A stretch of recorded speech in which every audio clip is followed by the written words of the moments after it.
Good day everyone, this is Jermar TV and for this video ay pag-uusapan natin about trigonometric ratios. So, ang pag-aaralan natin is yung 6 trigonometric ratios. So, ano ba yung mga anim na trigonometric ratios? So, we have sine, cosine, tangent, cosecant, secant, at saka cotangent. So, ayan po yung 6 trigonometric ratios. Ano po? Now, balikan natin itong right triangle. Ano po? So, imbes na legs ang gagamitin natin na term, we're going to use opposite and adjacent sides, no? So yung hypotenuse laging kaharap ng ng right triangle, ano po? So yan yung hypotenuse. Now, mapapansin natin yung angle na may marka na ganito. So ang tawag dito ay theta, ano po? So theta is one of the letters of the Greek alphabet, theta. And yung theta po ay importante para malaman kung nasaan ang opposite, nasaan ang adjacent. So, yung side na kaharap ng angle na ito na may theta na nakamarka, ang tawag doon ay opposite. Okay? So, laging kaharap ni theta yung opposite side. And then, yung other leg ng right triangle ay yung tinatawag na adjacent. Okay? Which is katabi ni theta. So, yung katabi ni theta or yung angle na yon ay adjacent. Okay? Ayan po. Now, let's go with the 6 trigonometric ratios. Sa sine theta, no? Bali, ang ratio nun is opposite over hypotenuse. Cosine theta is adjacent over hypotenuse. At tangent theta naman is opposite over adjacent. Okay, so ayan po yung first three trigonometric ratios. Now, for the other three trigonometric ratios, we have cosecant theta is equal to hypotenuse over opposite. Secant theta is equal to hypotenuse over adjacent. And cotangent theta is adjacent over opposite. Okay, so imbes na buong pangalan ng trigonometric ratios kagaya nito, no, gagamit tayo ng abbreviation kasi yun naman talaga ang ginagamit kapag magsosolve tayo ng any kind of trigonometry. Ano po? At problems, mga ganyan. So, imbis na buong pangalan ng sine, ang abbreviation ng sine ay SIN, then followed by theta. So, alam natin na ito ay sine theta. Para naman sa cosine theta, ang abbreviation ng cosine ay COS, then theta. Cosine theta po yan. Para naman sa tangent theta, tangent or tan, TAN, theta, no? Tapos cotangent theta, ang abbreviation nun ay COT, theta. Para naman sa secant, SEC, theta. And then panghuli, cosecant, imbis na COS, kasi meron na tayo sa cosine, ang cosecant po ay CSC, theta. Okay? Para alam natin na ito ay isang trigonometric ratios. Okay? Pwede rin namang yung cosecant, COSEC, pero gagamitin pa rin natin yung CSC na yan para sa cosecant. Okay? So, ayan po yung mga trigonometric ratios. Okay? So, let us apply this with the example. So, ayun. So, bibigay tayo ng examples. Okay, so number one, we have this right triangle whose legs are 5 and 12 and then yung hypotenuse ay 13. So, lagi pong tandaan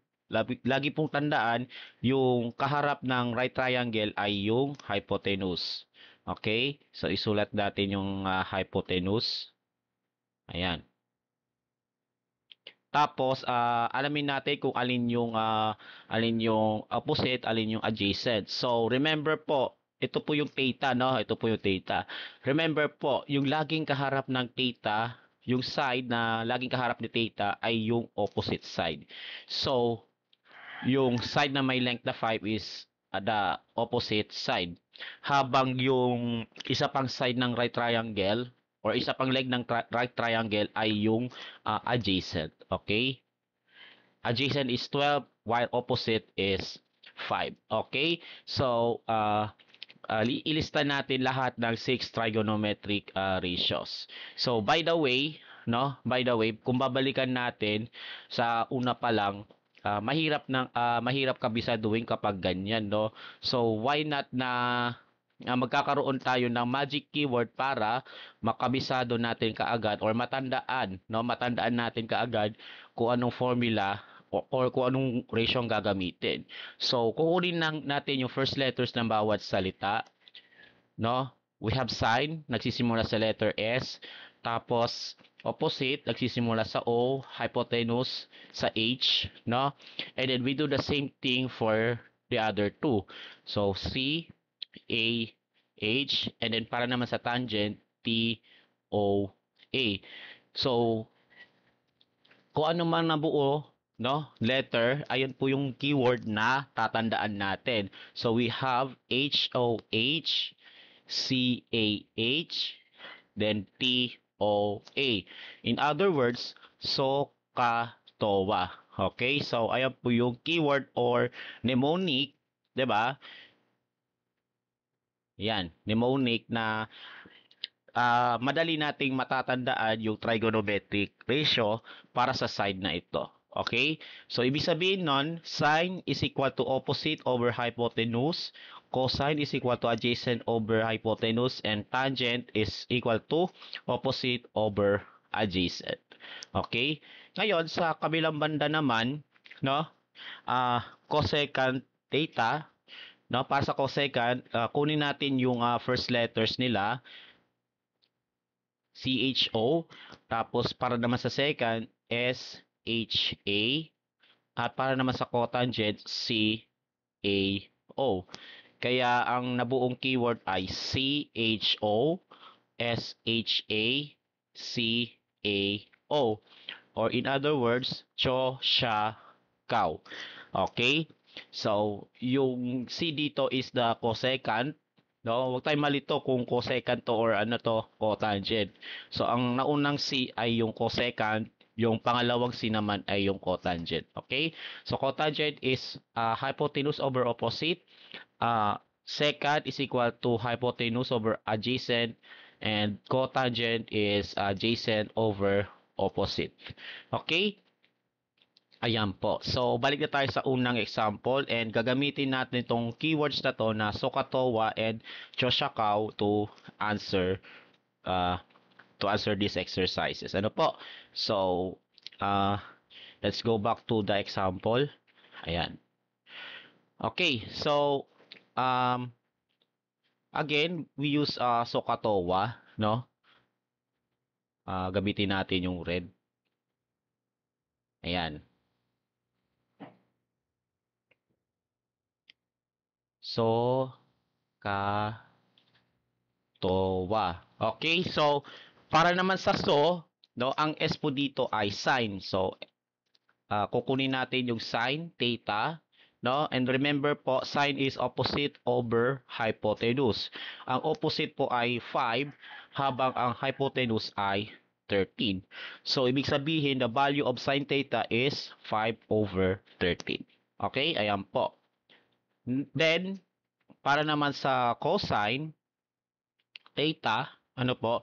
So, mag-refer tayo sa ka kasi ang C po dito ay cosine, no? Which means adjacent over hypotenuse, no? So, ang A po dito or adjacent is 12, habang yung H po dito is yung hypotenuse which is 13. So, this means the cosine theta is 12 over 13.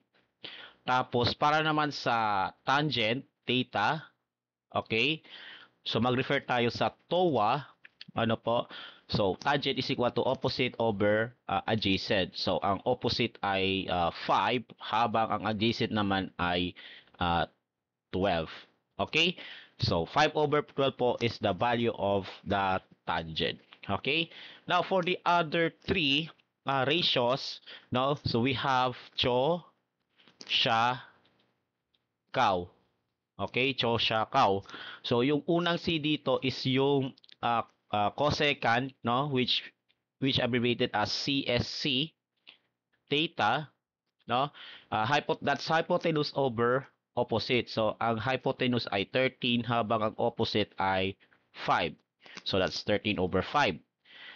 Habang yung siya naman, yung S pala dito, yung S, no? Yung S is secant, no?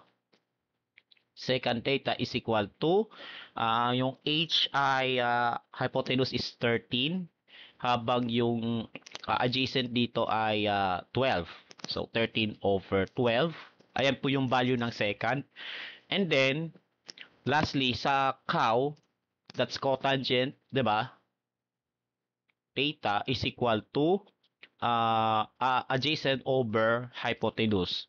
Adjacent is 12 and opposite is 5. Okay, so 12 over 5 is the value of tangent. So that's it. Ito na po yung values ng 6 trigonometric ratios for this right triangle. Okay, so ganun po. So next example tayo. Okay, next, number 2, we have this triangle pero mayroong isang side ng triangle yung nawawala. Ano po?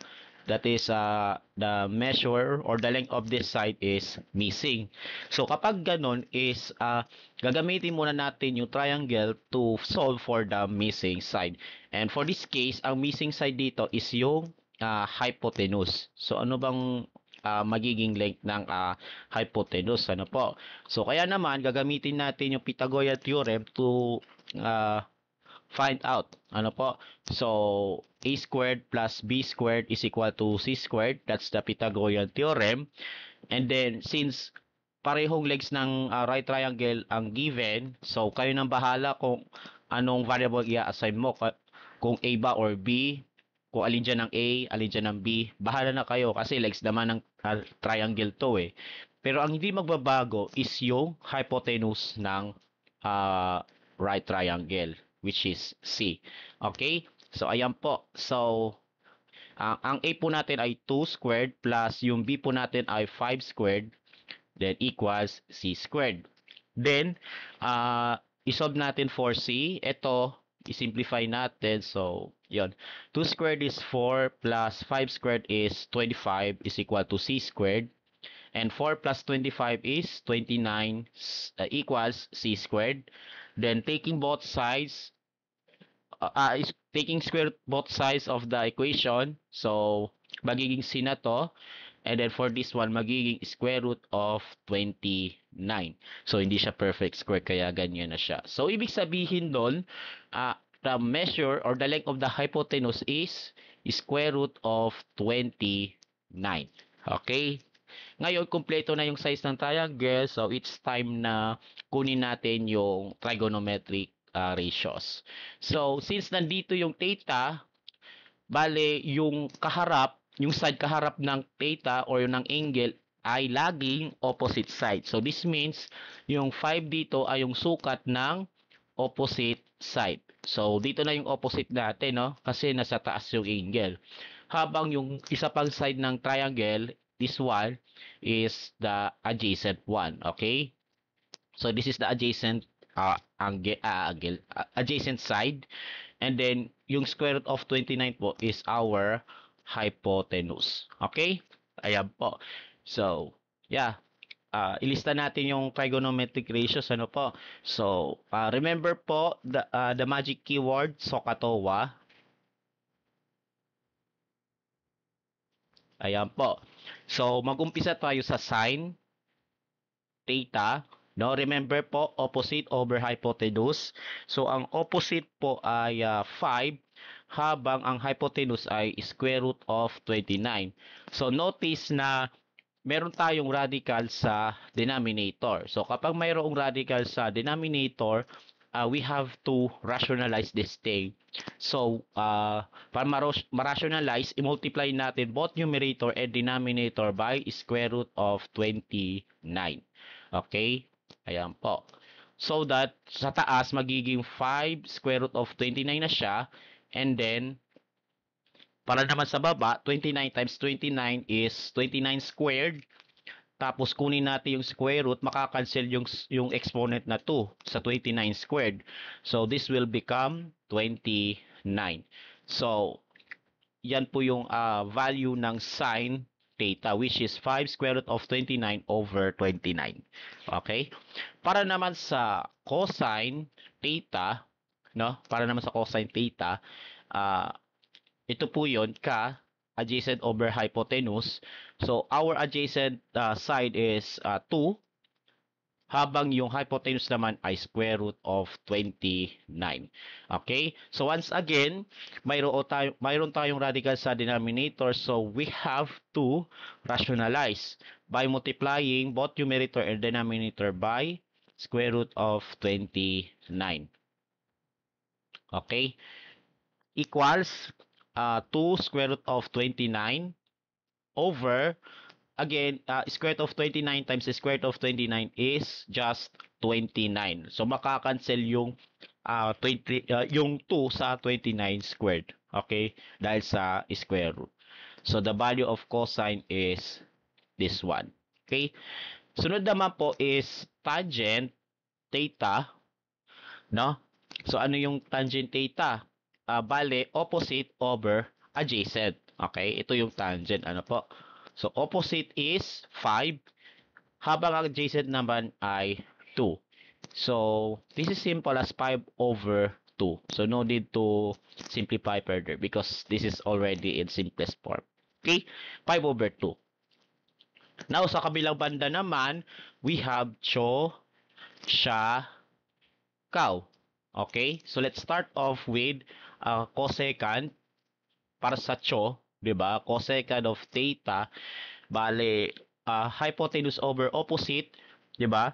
Ang hypotenuse natin ay square root of 29, habang yung opposite naman po ay yung 5. So square root of 29 over 5. So as long as wala tayong radical or square root sa denominator, we are good. Okay? So no need to simplify further. So ito po yung value ng cosecant theta. Next naman po is yung secant theta, no? Secant theta, hypotenuse over adjacent, 'di ba? Hypotenuse is square root of 29, habang yung adjacent naman po ay 2. So again, there is no radical in the denominator, so we're also good na, no? So square root of 29 over 2. Ayan po yung value ng secant. And then finally, para naman sa cotangent theta, adjacent over opposite. So our adjacent is 2. Tapos yung opposite naman po ay 5. So that's it. 2 over 5 is the value of the cotangent. Okay? So that's it. Ito na po yung sa example number 2. Ayan. Now let's move on to the last one bago tayo matapos sa video na ito. Okay. So, para naman sa number 3, we have this right triangle. Sorry.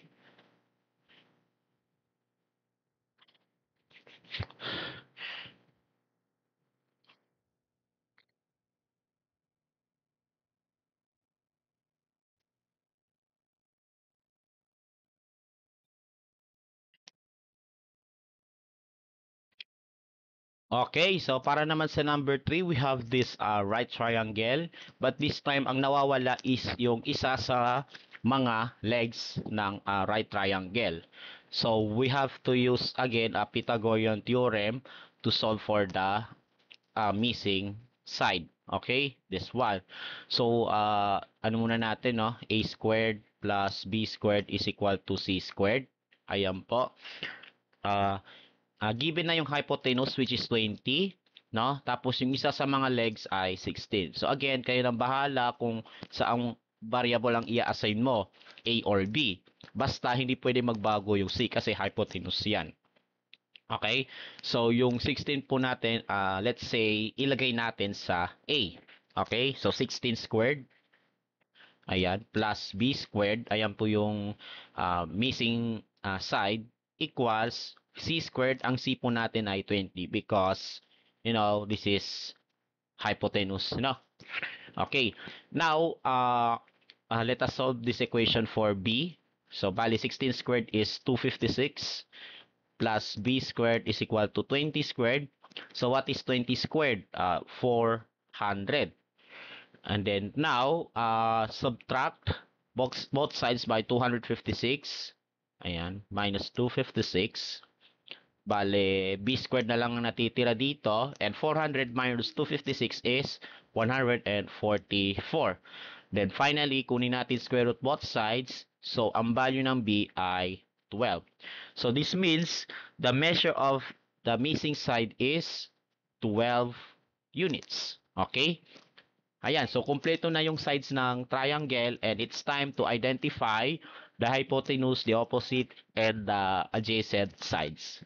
Okay? So, of course, yung 20 dito is always the hypotenuse kasi lagi siyang kaharap ng right angle. 'Di ba? Yan po yung hypotenuse niya.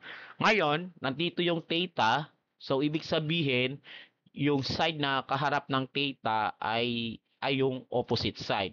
Which means, ito po, yung may haba na 16. So, this is the opposite side.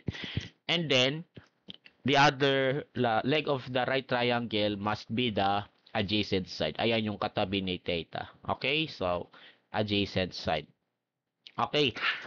Now, for the last time, i-recall po natin yung SOHCAHTOA, no? So, this time, di ko na isusulat yung magic keywords, SOHCAHTOA and CHOSHAKAW, kasi madali naman niya matandaan, aminin man o hindi, no? So, okay. So, let's start off with sine theta. So, remember po, sine theta, SOHCAHTOA, opposite over hypotenuse. So, ang opposite ay 16 over, ang hypotenuse naman ay 20, no? So, 16 over 20. Pero, makikita natin na kailangan nating i-reduce sa lowest term because, this is a fraction. Kailangan natin i-reduce to sa lowest term. So, to reduce, i-divide natin sa common factor which is 4. So, divided by 4, divided by 4.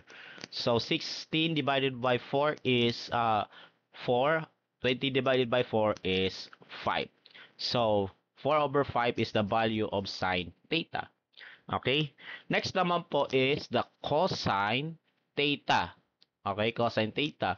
So, SOHCAHTOA, yung ka dito is adjacent over hypotenuse. Ayan po yung cosine, no? So, ang adjacent po ay 12. Tapos, ang hypotenuse naman po ay 20. Okay? Again, kailangan natin i-reduce sa lowest term to. So, we have to divide both numbers by 4. Divided by 4, divided by 4. Then, 12 divided by 4 is 3, habang 20 divided by 4 is 5. So, the value of cosine is 3 over 5. Tapos naman po, yung tangent theta. Okay, tangent theta. So, remember po, ang tangent theta po is opposite over adjacent. So, TOA yun. Diba? Okay? Ayan po. So, opposite is 16, habang yung adjacent naman ay 12. Again, we need to reduce this to lowest term. Okay? Ayan. Divided by 4, this will become 16 divided by 4 is 4, and 12 divided by 4 is 3. So, the value of the tangent theta is 4 terms. Now, let's move on to the next three ratios. We have CHO-SHAKAW, no?